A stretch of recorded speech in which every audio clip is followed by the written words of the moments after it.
would you call that a conversation? Now, what happens where four angels meet up for a drink and engage in some metaphysical discussion? Well, they talk about life, death, fate, and the afterlife.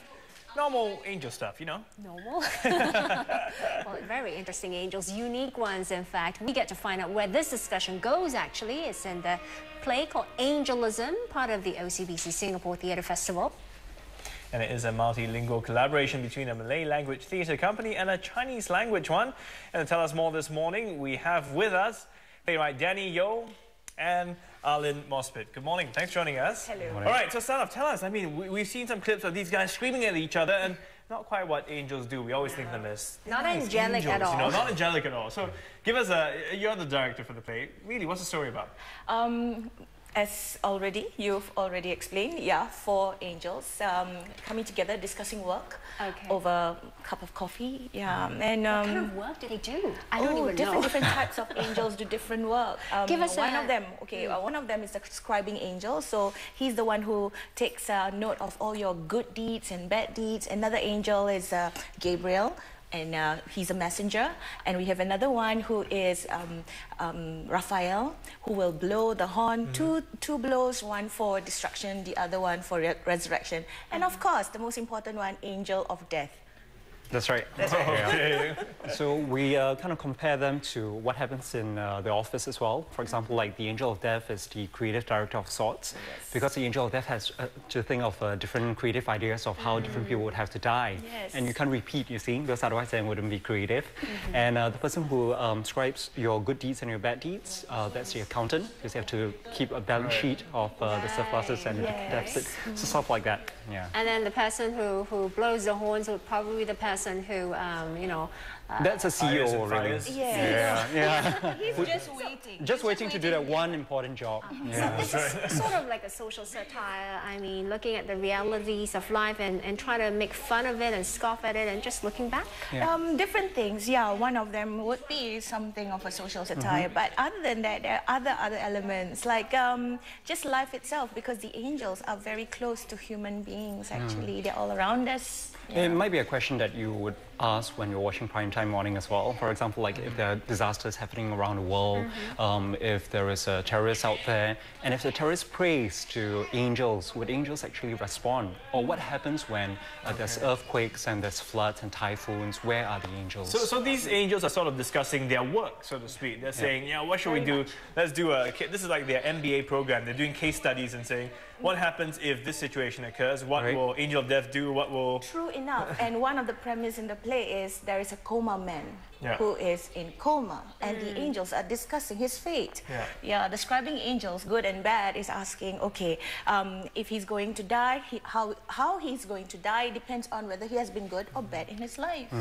I think for angels, it's also like, do they just follow instructions, or do they have a mind of their own? So in the line of management, is the boss the only person with the final say, or do everybody else can actually chip in as well? So there's a lot of social messages that, you know, you want to get across and we can get from it. But what's unique about your collaboration? It's Chinese plus Malay in that sense, and you're bringing these two Asian nurses together, but you're using the Western icon of angel, which is very intriguing. Actually, not necessarily so, because as a Muslim myself, we believe in angels. We have to. It's one of the tenets. You have to believe in angels. So yes, there is some amount of interfaith discussion in this, definitely. But it's also very unique to Singapore's setting, where we have people of different races mixing together. We speak different languages in one single setting. So this still relates back to what's happening in Singapore and the situations we face as well. So what are some of the other issues that are addressed during the play? Give us some examples. I mean, you said there was a situation about a man in a coma. They were trying to decide his fate. What are some of the other issues that are approached? That is one very important one. What happens when one great man is facing death? What happens after he dies? There's also a case on family abuse, also marital, a man on death row, marital issues. You know, these issues that you've just listed out are not simple issues. They can be pretty complex, and discussions can get pretty deep. But you're using Malay and Chinese. I mean, are there linguistic difficulties when you want to get across your messages that you have? What was interesting was when we were rehearsing, sometimes we were just speaking plainly in Malay or in Mandarin. Yeah, and it's done so in the play itself. Yeah, Yes, but we very could much understand so. ourselves, each other. The code switching is actually very fluid amongst us. We could do it bilingually, Malay English, Mandarin English, and at the same time, we could go and cross that out too. Yeah. But let's say, I attend the performance and there are no subtitles, I don't understand Malay, let's say I don't understand Chinese. Can I... Yeah, but like I would say, 你很美，我觉得你今天穿得非常的漂亮。Yeah. Terima kasih. Yeah, so she may think, I'm not quite sure what he's saying, but it sounds like it's a nice thing, right? Yes. So thank you. But it's with the physical movement and also the way that lines are being delivered. It's sort of like there is communication in the midst of miscommunication or... But one thing's for sure, when it's spoken in the language, with in the Asianness, I think the nuances are very much and you there. can pick it up. Yeah. I guess it relates to us in Singapore very well. I mean, Singaporeans will be able to pick it up pretty well because of the environment that we're in. I think what's also unique is that most people think that the Malay theatre is very niche, or Chinese theatre is very limited to only Chinese audience. But having Pangong Arts and Drama Box coming in together for Singapore Theatre Festival, Angelism can actually allow Malay audience to come in, Chinese audience to come in, and definitely English-speaking, English-listening audience to come and watch how this collaboration is actually so uniquely Singapore. Yeah, and this thing about bridging us together is really wonderful because we have seen it happen before. We've worked together in other productions and it has been wonderful. And I guess you're forcing the audience to pay more attention to the body language and the nuances in the language that you use, or maybe the sounds, because if you have no subtitles, what do I depend on? These languages are around us every single day. Maybe we're not listening to it, hard enough. Another possibility is if you stress yourself too much, then you're concentrating too much as well. If you're more relaxed and you just sit back, you can actually absorb a little bit more.